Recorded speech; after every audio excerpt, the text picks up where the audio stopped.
Tere, mina olen Ingrid Maadvere ja lubasin teile tutvustada sellist tööriista nagu lõikeriist ehk snipping tool. Et minul on arvuti inglisekeelne, Windows on inglisekeelne, selle tõttu minul on selle tööriista nimi snipping tool, kui ma lähen siia alla siis otsingukasti. Kui on eestikeelne, tuleb siia kirjutada lõikeriist, aga põhimõte on sama, lihtsalt keel on teine.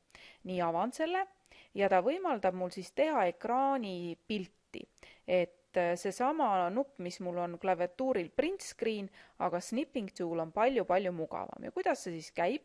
Mul avaneb selline väike aknakene ja kui ma tahan lihtsalt siis mingi osa ekraanist välja lõigata, klõpsen new ja nüüd kui ma lohistan, mul läheb kõik ühtlaselt talliks, hoian hiire klahvi all ja lohistan, siis mul valitakse siis välja see osa, mida ma tahan ja nüüd mul on siis näha, et see ekraanipilt on tehtud.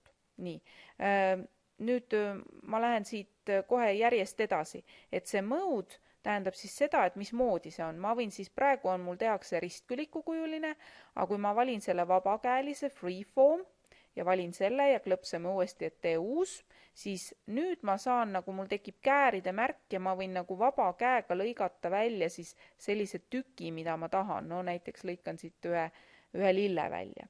Ja siis viimane mode on siis window, et see võtab terve akna, et kui ma nüüd võtan uus, siis ma pean klõpsama selle akna peale, mida ma tahan ja mul tehti nüüd tervest aknast.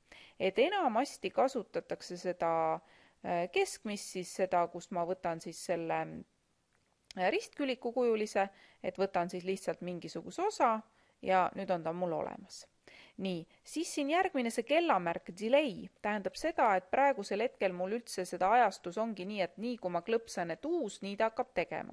Aga mõnikord ma tahaksin, et mul kaoks see aken eest ära, et ma näitan teile nüüd, kui ma panen siia näiteks 2 sekundit ja võtan uus, siis kõigepealt kaob mul aken ära, nii nüüd ma ootan, nüüd läks kõik halliks ja kui ma nüüd valin, siis nüüd ma saan teha nii, et ma saan sellega siis otsustada, et kuidas ma tahan. Ma panen praegu see no delay.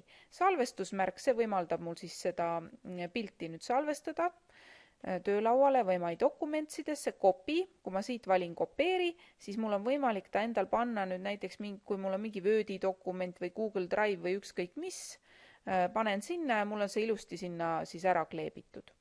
Ja siis nüüd see saatmise märk siin, kui mina kasutan näiteks Outlooki, siis kui ma siia klõpsan, ma saaksin kohe selle pildi siis saata. Ja siis järgmine on pliiatsid, et tegelikult ma saan siia kohe ka juurde joonistada. Praegu on mul siis siin punane, sinine, must, aga ma võin siis seda värvi ka muuta. Ja siis on see selline highlighter, mis võimaldab siis mingisuguseid tekste ära värvida, kui ma tahan. Kustukumm kustutab ära siis ainult need, mis ma olen juurde joonistanud, ta ei kustuta mul siis seda kogu siis seda pilti ära. Ja kõige parempoolsem on siis võimaldab seda mingisuguse tekstitöötlus või pilditöötlusprogrammiga töödelda.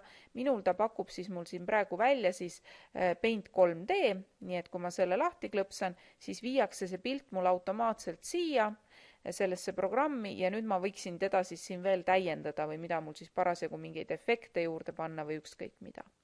Nii et minu meelest ääretult vajalik tööriist, snipping tool ehk lõikeriist, kasutage.